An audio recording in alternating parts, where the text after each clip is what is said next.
Hello, everyone. This is the Plane Camp Conversations, and I'm here with Rafe Kelley, which has been a huge and immense source of inspiration from me. We are going to learn much more about him and also about Evolve, Move, Play, which is his main way of working with people in nature, and all his background coming from amazing things in martial arts as well as in parkour, and how from that moving parkour to the nature, then starting to explore the possibilities of how to help humans to move again like humans, how to help people to move like humans, and all the different trainings and retreats and workshops that he does that I found extremely amazing.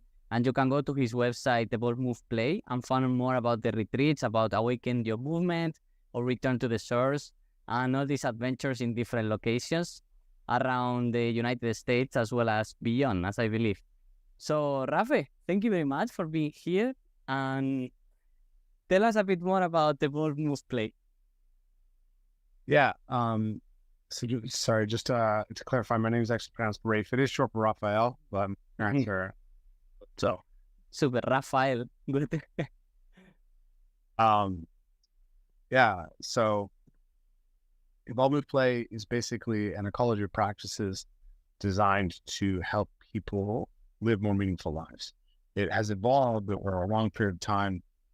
I've been doing it for 10 years. And it started really as just wanting to connect the martial arts and parkour and my own desire to train primarily in nature. But over time, through the events themselves, we discovered that people were hungry for a sense of deep connection, and that people were really experiencing life as very meaningless.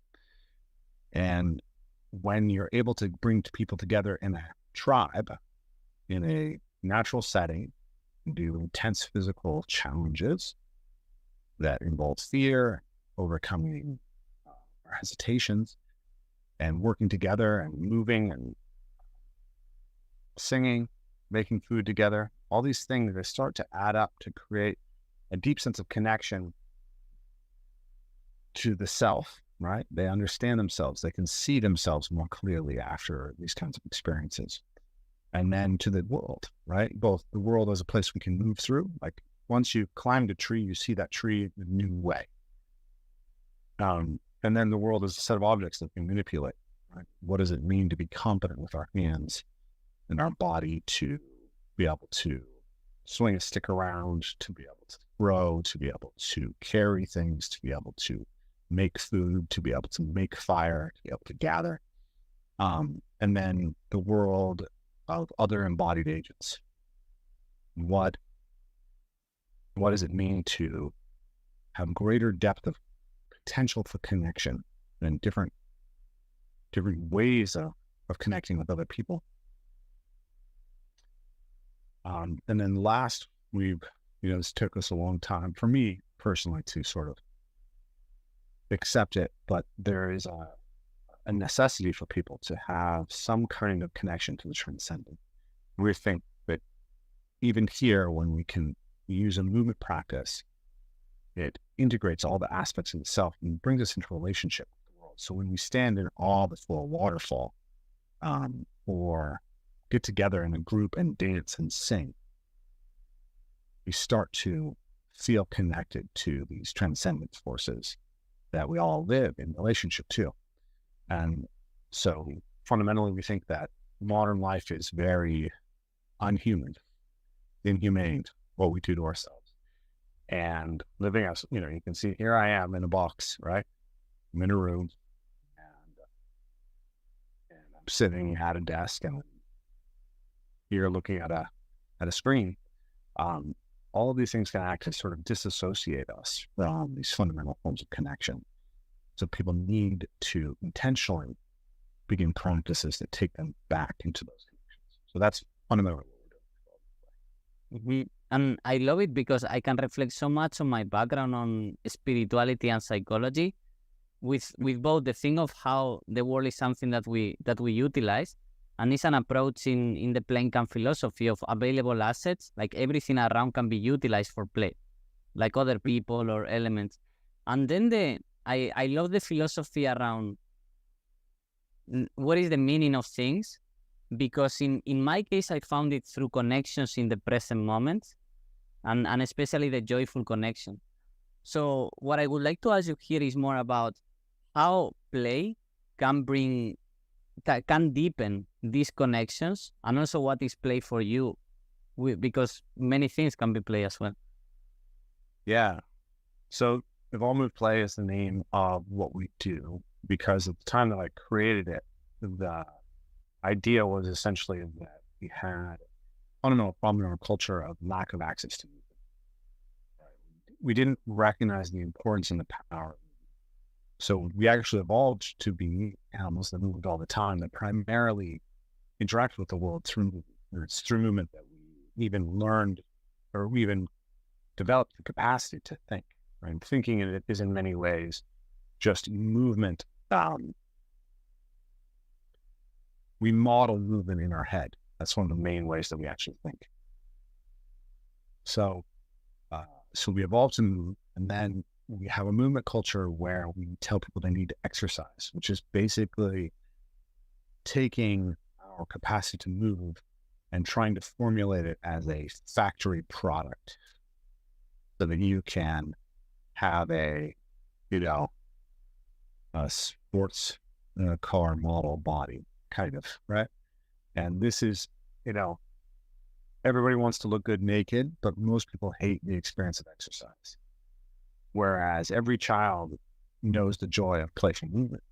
And so my fundamental idea was that if we could get people back to playful movement, then they would begin to do all the things that make them fit from a place of joy instead of a place of drudgery and shame. So that was the inspiration behind what we did. So I was influenced, of course, by my background within parkour. My wife, Beth Kelley, is actually a master's in anthropology, who did her thesis on parkour as a form of adult play. So she dug a lot into the play research at that time, dialogue with me about it. So she was studying books of Piaget, Beckhoff, Paxep, and later I encountered the works of Stuart Brown and Frank Francis, which then kind of was an alternate path for me into reading Piaget and reading Paxep in particular. And then later I encountered Jordan Peterson, who was another person who was deeply inspired by both Piaget and by Paxep. So all of that is kind of layered into my work over the years and given me a perspective on it. So play is essentially, I think from an evolutionary perspective, what play primarily does is promote behavioral flexibility and capacity to have options.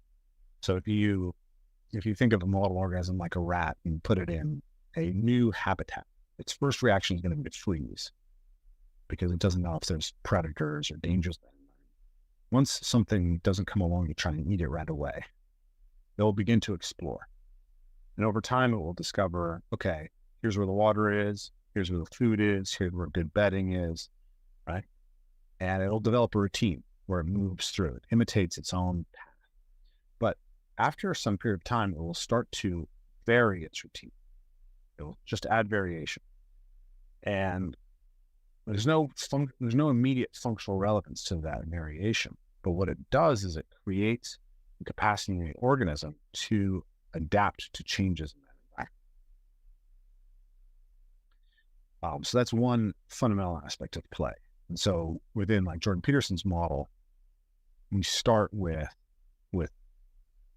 a exploration, and then we find routines, and then we move into play, where we're adding variation intentionally. And then play can be sort of exacted up into ritual, and then we act it out, and we tell stories, drama, literature, and then philosophy in some sense is emergent from these underlying layers. Like one of the points that I think is really important that people deeply, deeply misunderstand and have forgotten is that philosophy was born in the Greek gymnasia, which were places where people got together to engage in physical practice.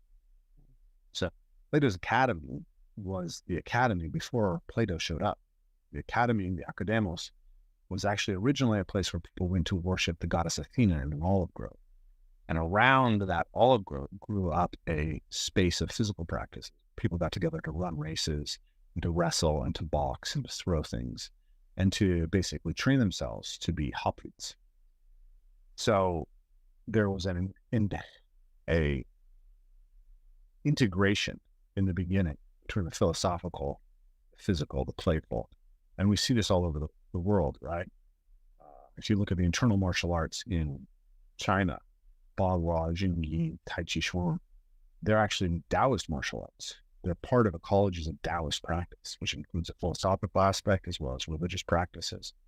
The cultivation of wisdom being something that's completely divorced from the body is a mistake that we've made as a culture. So that's one model of play. I also look at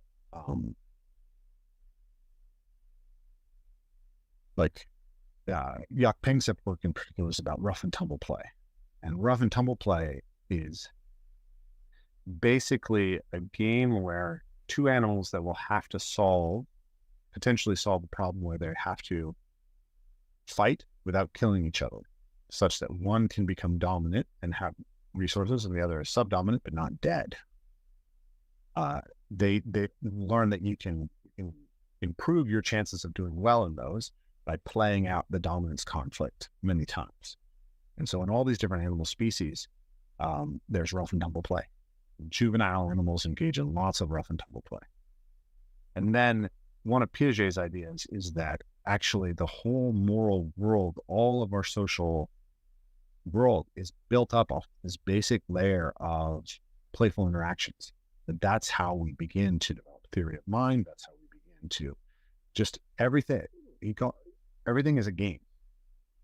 And you're scaling up from fundamental games. And if you're good at playing this game and good at playing this game in a way that makes people want to invite you to not just play this game with them, but other games, that's how you become good at the meta game of life.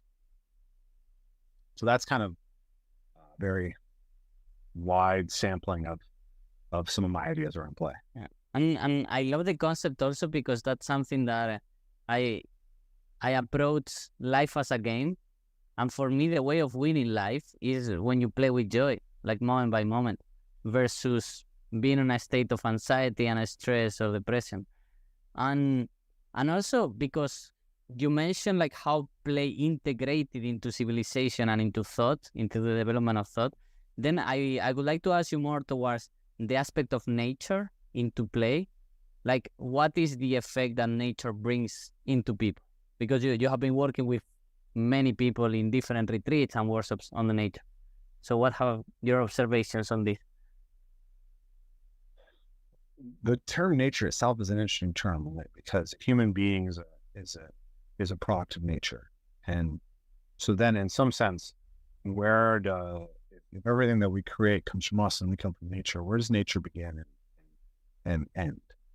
But the way that I think of it is that we tend to experience the world as distinguished between the world created by our culture, the world of artifice, and the world that the rest of life is participating in. So if we were ants, we might think of the anthill as not nature, and the skyscraper is nature, right? And for us, there is this fundamental distinction that we experience, and that's really, I think, archetypally deep within us. And I think that human beings have a deep craving for relationship to the rest of the life world. The green growing things, and the four-legged things, and winged animals, right? All of that is the environment in which we spent almost all of our evolution, and our ability to attune to that environment and to work well with that environment was the arena in which we succeeded or failed. And so when we from that arena, we are removed from our own habitat. We're removed from our own awareness of what we really are. So when we take people back into the natural world,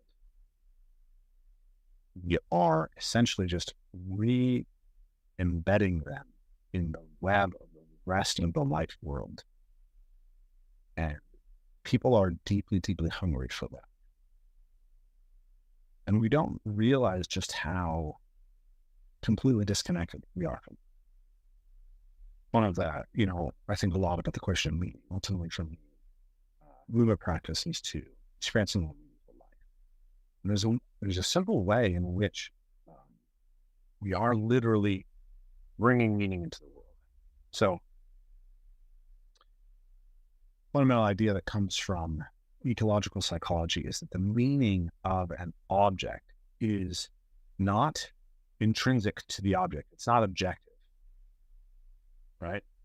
It's also not subjective. It's not imposed, right? So romanticism sort of says that the meaning of the world is projected by a human being, whereas sort of materialism says that reality is just the object. But what ecological psychology shows us is that there are real relationships between us as agents and the world as an arena. And that's what the meaning of something is. So a cup can be ceramic, it can be metal, it can be plastic. It can have a handle or no handle. It can be cylindrical or square. It can be bold. It can be more open at the top. It can be closed. And if you try to train a computer to recognize cups and only cups, it's very hard because there's almost an infinite set of variables that can be contained within a cup that are not, that are not distinguishable easily from other things. So there's something that makes a cup relevant to a human being. And that comes from the fact that human beings have a need, which is to ingest liquids. And we have a fundamental capacity, which is to grasp things. A cup affords us the capacity to grasp and then to drink out of. And that is the meaning of the cup. Now, if a predator comes into this room, if my mind is flexible, this cup is no longer a cup. Now it's a missile weapon. Yeah. And creativity in human beings is actually a lot about the ability to see all the potential meanings that are inherent in this object. Okay, maybe this is it holds a page down for me. I can put it against the door to keep the door from swinging, the doorstop. I could use it in my hand to do teacup drills. Now it's a tool for physical training. So when the average person walks past a series of trees, all they see is a kind of green wall. And they may know that trees are, say, important for air. And maybe they provide habitat for animals, but they don't probably even know what the tree is, what species of tree it is. Now, when you start doing parkour and you climb in the trees, now all of a sudden you're layering in meanings, new relationships built.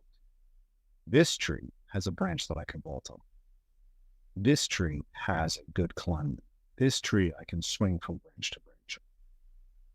So those are meanings that you're mapping in an environment. The same thing happens in the urban environment. We call this parkour vision, but it brings a kind of enchantment into the world because all of a sudden there is these felt sensual in the self recognition of capacity to engage in play and engage in a joyful way with the environment around us. And if we then see the tree from the perspective of, say, nature connection practices, we can see that the tree has a specific relationship in the ecology around it, that it can be a source of maybe fiber for making rope, or it can be a source of fiber for making a tinder bundle to start a fire. It could be timber that we use to build something or to make fire. It can be a space where we get eggs or honey or fruit or nuts. And so all those things literally now make that tree have layers, more meaning. And what we experience as modern Westerners is because we're not raised in relationship to the rest of the natural world. We are actually blind to these relationships. We're illiterate. I had this experience once I had started parkour and I was moving through the trees. I had a time where I had a little bit of a nervous breakdown. I couldn't train parkour, and I was walking through the park, and so that I could still see the jumps that I could do, but I didn't have access to them. And somehow it attuned me to all the other relationships that I wasn't seeing. I suddenly had this feeling that as a modern Westerner moving through the natural world, it was kind of like being a illiterate person walking through the Library of Alexandria, right? Like, here's all these stories, here's all this incredible knowledge, and I'm blind to it. So when we can open our eyes and see once again, and we can cultivate our capacity to recognize those relationships, the world becomes intrinsically more meaningful for us. And that turns out to be profound transformation. Yeah, I was studying, I was doing a few years of a PhD about the relationships of nature within the people cognitions and people emotions. And there is something that resonates a lot also, and it's a bit of a Taoistic paradox as well, which goes around me being embedded into nature, realizing the infinite amount of functionalities and potential of the elements that are around me. And the beauty of spirituality for me and the way I understood Taoism is like how limited the rational mind is to understand the reality around us and the perception. And I believe that there is something there on the neurochemical processes and the different parts of the paradox of realizing that I have infinite potential of possibilities all around me. And that's the paralyzed reaction of the fear of, okay, I'm so in awe of the infinite amount of things that I can do that I need to come back to the centeredness of not doing anything, just to try to process this in a non-rational cognitive way, because it's not possible. There is such an amount of data. And there is something which appears here, which is intuition, which is like this more primal way of processing information. And to ask the question about intuition would be like, what is the role of intuition into physical movement or physical play? Because in an environment as parkour, I imagine you don't have time to think. Your brain is thinking for you in ways that are not conscious. Yeah. Yeah. Well, the role of the conscious mind versus the unconscious mind is, something that really fundamental. And I think that we as a culture we're in love with the conscious and don't recognize how really limited it is. If you are thinking too much about where you're putting your hands or how you're moving your arm, or what the position that your leg is taking as you're landing or jumping, you will fall. Right? You will fail, you will miss things. You don't consciously control your heartbeat, right? You don't consciously control your digestion, because those older systems were built before the conscious mind even arose. And the conscious mind is way too limited, way too slow to be put in charge of such fundamental things. The same thing with movement, right? This is actually like a major problem in movement teaching, is that we think that motor control is or can be much more conscious than it really is. And so we tend to coach by telling people to try to control things with their mind, that their mind has no business trying to control. Right? So how much should your glutes activate during a broad jump? Well, if you spend a lot of your mental energy trying to do that, you won't jump well, because your glutes have to be synergizing with your hamstrings and your quadriceps and your calves and your feet and your, the movement up and down of the fluid in your core. And so you can tell yourself, like fire your glutes hard during a jump, but you just don't have the capacity to be precise enough in that to get that to be in correct rhythm and relationship to everything. So you have to focus on the environment, and you let the environment and the task and let the body figure it out.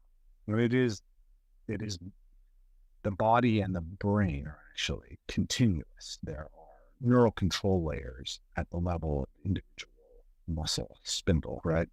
And then they're going up all the way. So, some of the processing is happening at the level of the muscle fiber, some of it is happening in the joint, some of it is happening in the spinal cord, some of it is happening in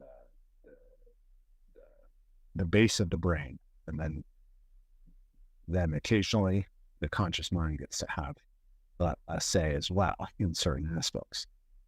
But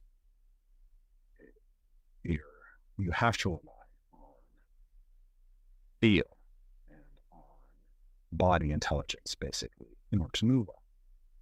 In the same sense, you're reacting to things all the time in your life, whether it is the birds, right?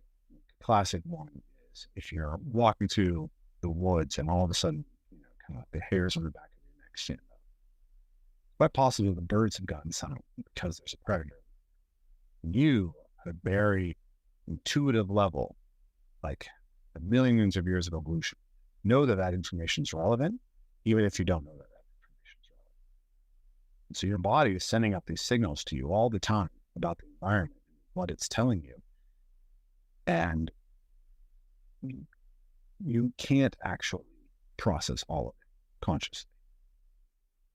So part of what we're doing is actually saying that in order to be a well-developed human being, we have to educate intuitive systems just as much as the conscious systems. Yeah, I love it. And something that we do in Plain Camp, which is something that people report is super beneficial, and they're really happy of it, is we do non-linguistic environments. So we all agree that we are not going to use words to explain the games we play or just to verbalize the experience. And I believe there is a link here between how much we play and how much our intuition gets developed. And the next question goes associated with, if by this process of utilizing more our unconscious or intuitive mind, we start reading better the emotions of other people, we start relating better because we are playing more, we are more attuned, so we can start reading other people with our conscious mind getting in between. Yeah. Well, I think that we actually have a cultural problem with attunement. Just as we're blind in some sense to the meaning of a tree, we're also blind to the meaning of other people's expressions and the way that they're holding their body. The more that we spend our time on screens, the more that we spend our time in text exchanges, the less that we are actually cultivating that sensitivity. One thing that is really fascinating, an exemplar of that, is how the brain restructures itself in order to read. So if you go all the way back to Socrates was very worried about books, about writing, because he believed that it would erode our memories, otherwise change us. And now we look back at that and we think, oh, that's kind of ridiculous. Writing is amazing. It's such a superpower. We only know about Socrates because of writing. But it turns out that there's actually some truth to what he was worried about. Joseph Henrich, in The Secret of Our Success, he talks about this fact. I believe it was there that I first encountered it. The part of the brain that's repurposed for writing, one of the parts of the brain that's repurposed for writing, is a part of the brain that's actually fundamental to facial recognition. Nice. So cultures that are non-literate actually recognize facial features faster and more powerfully than we do. So you can imagine that, reading a book. Okay. So then what if you're reading text all the time? How much are you rewiring yourself towards reading this kind of symbol versus the symbol of somebody's face? You think about how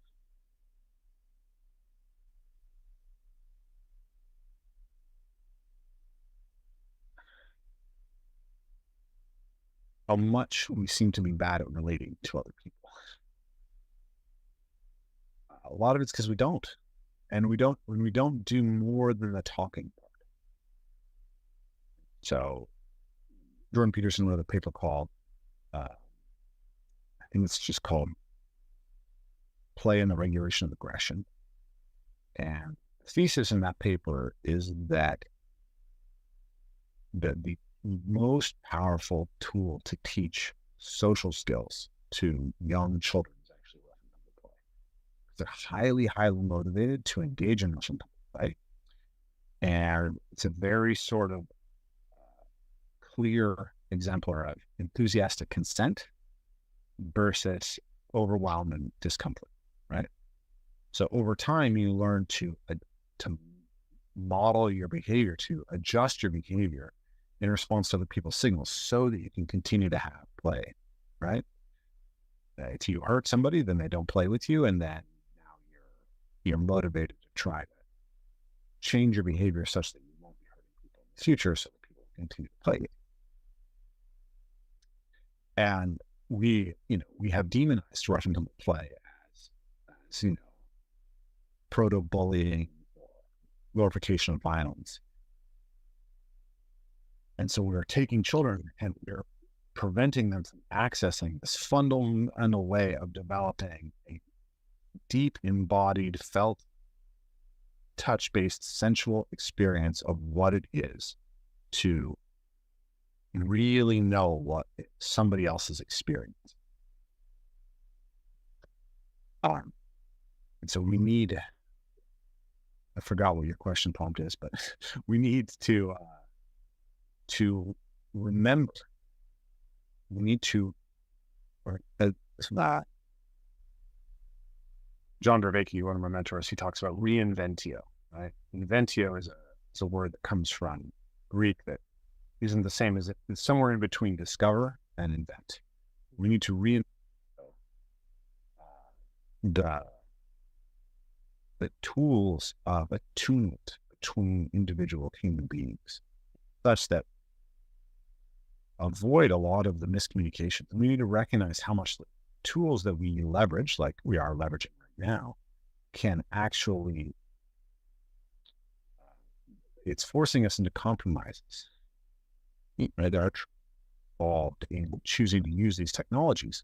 And, that doesn't mean that we shouldn't, but we might want to look at what the cost side of the cost benefit is and ask, what can we put in place to ameliorate some of those costs? With the printing press, here's another example. The printing press, who doesn't want to have lots of books? It used to be only very rich people could afford books because they took, hundreds of hours for a scribe to create. So now we have a printing press. It's wonderful, right? Well, the invention of the printing press in Europe is followed by 200 years of the most intense wars, because all of a sudden, as you have universal literacy or close to universal literacy, people don't have a sense-making apparatus to respond to pamphlets. Right? So you think about, how social media manipulates people into reactivity. This game has been going on for a long time. Right. Early era of the printing press, they were putting out pamphlets attacking the king, attacking the nobles, attacking their church. And so, often there was real reasons for people to be upset. But what it did was it made it very easy to transmit social outrage between people. And then you have people hardening into their camps, and then you have the Reformation versus the Counter-Reformation, and you have people just killing each other over their religion for 200 years. So eventually we kind of like figure out how to educate people in how to kind of swim through this kind of information ecosystem sufficiently so that at least they're going to stop killing each other. But now we're ramping that up. And what we don't recognize, we now are the inheritors of the cultural adaptations that allowed us to ameliorate the costs that the printing press brought us. We don't recognize those things as actually having to exist because the printing press produced new types of problems. And that puts us in a position of not recognizing that the next technology produces its own set of problems, and that we're going to need to be much faster at generating solutions that are relative to the cost side of the technology. I'm trying to avoid speaking about AI because it's a topic that I've been like geeking a lot lately. So I'm going to redirect the question a little bit, but yeah, definitely. And actually, in my personal story, the advancement of AI is one of the reasons why I'm investing so much into Plain Camp, because I believe that this is where humans belong. Humans are beings and not doing. So in my ideal utopia, I believe like the AI will be doing things in our favor while we can invest more time into being. And we might not choose to go into the potentialities of creating pamphlets that are so personalized for each of us that we don't have a choice but just believe whatever we are fed in terms of information. So a question to finalize that I would like to ask goes more about the relationship, and especially because me as a male and you as a male, and I've seen that you are posting several videos with your kids and everything. So it goes more about because my best memories when I was a kid with my father was rough and tumble play, right? So this idea of joyful connections, and you more personally as your experience as being a father. So what are the benefits and the healing power, I would say, of developing this positive relationship around play with the kids, and how playing as an adult can be healing for a person that didn't receive that when they were kids? Yeah. So there's kind of multiple layers to that, because there's the aspect of fatherhood, which gets to questions of sex differences and what men need versus what women need, and what children need from men versus from women, how that plays out. But then there's just the fundamental question of what is the benefit of play for anybody. So generally, as we talked about play earlier, play is a way of developing behavioral flexibility by exploring different movement options, or behavioral options, right? Play doesn't have to be physical. You can role play. You can do theater. And if you played the villain, and you've played the heroine, and you played the sidekick, and you've been, in these different roles, if you utilize that tool right, it expands your own awareness of self in what you're doing. And maybe you want to understand the role that you're playing out and what it looks like, what kind of role, I'm playing the role of father. What is the type of father that I would admire, that I want to provide for my children?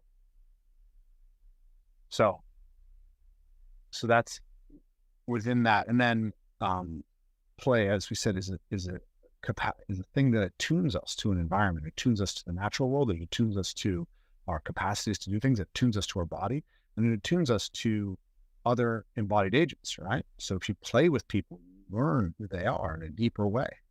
You connect and have rapport with them on a deeper way. And then we can look at play as a way of recognizing the dynamics of the metagame, right? So we say it's not whether you win or lose, it's how you played the game. But what does that mean, right?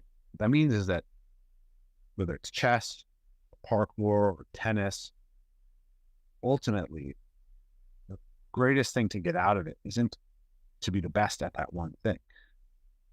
It's to learn from those practices, stuff that will help you be a better human no matter what is occurring. And that's the metagame. So those are just general benefits. Now, when we look specifically at, men and fatherhood, I think as a culture, we are suffering from a dearth of good masculine culture. I think that there was, I believe, and I'd like to do more research on this, but I believe there's essentially disruption in the transmission of male culture across time from father to child because of the Industrial Revolution, how it moved men from the family. In combination with big wars and alcohol and drugs and all those things, men have been sort of pushed out of the primary family structure in many ways. And then also out of the education of children as children move into pseudo-family structures in the school system. And I think that men and women there's an inherent polarity to male and female in how a child is raised in true word. Now, everyone contains both the male pole and the female pole in themselves, but by and large, men will act more to encourage children, and women will act more to nurture children. So, and children will seek this themselves. So when my kids, if my kid falls down and skins their knee, if their mom is nearby, they don't want me. They will push me out of the way and scream if I try to pick them up if their mom's nearby. On the flip side, if they want to be thrown in the air, they'll come to me. So for them, a mother is inherently an affordance for nurture, and a father is inherently an affordance for encouragement. Some of the time, my wife's not there, and now I become the default. I play the maternal role. And that's something that's really important for me to be capable as a man. And when I'm not here, my kids want to wrestle with my wife. But it points out that, yes, we need to contain both. But children will asymmetrically use their parents for their own needs. Yeah. And we need to meet them with what they want from us, too. One thing to say, hey, everything's equal, men and women should be the same. I want you to treat your mother and me the same. Like, I do have to fight with my kids to some degree. Like, okay, I get to put you to bed half the time, just so your mom has a break. Right? Like, equality is important, and there's utility to that, because things can get very asymmetrical in who's putting energy into the children, and that can be really hard on particular mothers. But we have to recognize that dynamic is important, and that as a culture, most of our children haven't experienced what good masculine encouragement is. And that's a huge problem. So we need to be educating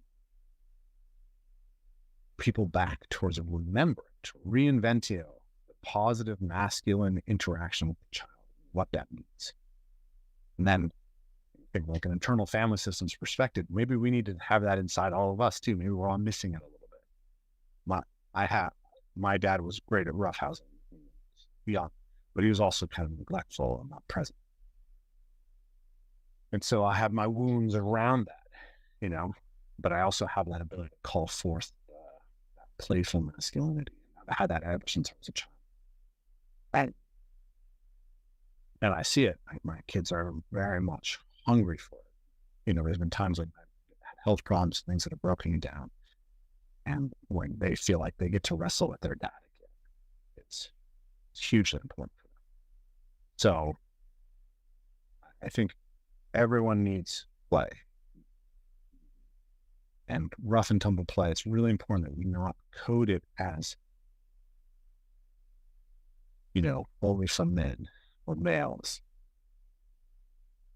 But at the same time, we do have to recognize that it is related to the polarity of male. And men have to go up in a way that recognizes where that's missed, what it can afford, and invites women into it too. And that's why I think, what we're doing, what you're doing, getting people together, getting them these kinds of play episodes, understanding the theory, understanding the research behind it, researching the type of practices that bring forth joy, that bring forth physical resilience, that bring forth emotional capacity is so important. Yeah, totally agree. And even me on my observations of the whole playing camp and how it evolves, I can see so quickly how, women tend to do more imaginative, role-playing, objects-oriented, nurturing type of game. And the boys or the men, they go straight to who is strongest, who climbs faster, or who throws each other higher to the air. Rafael, Rafe.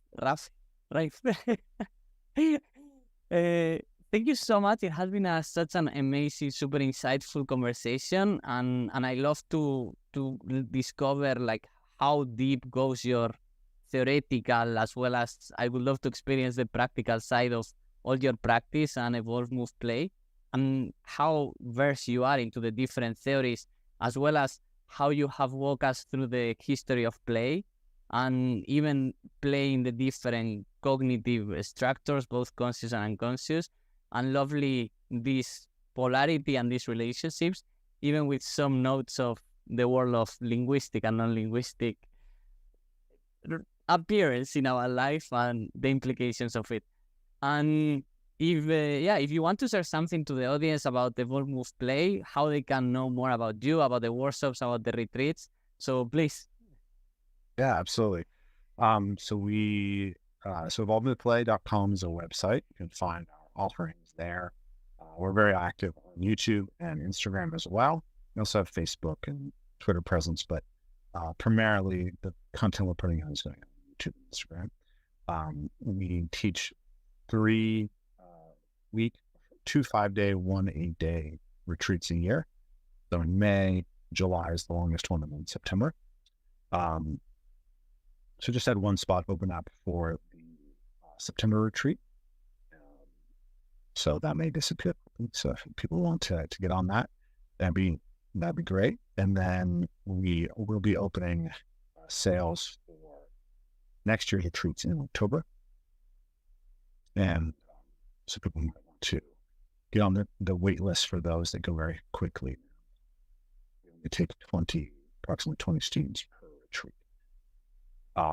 And then we have a series of online courses that are available to people. And then we have 2-day workshops that we're teaching. So right now, kind of exploring, offering some more 2-day workshops. So if folks know they have a strong community that would be really engaged with that and want to reach out to us, support@evolvemoveplay.com is how to do that.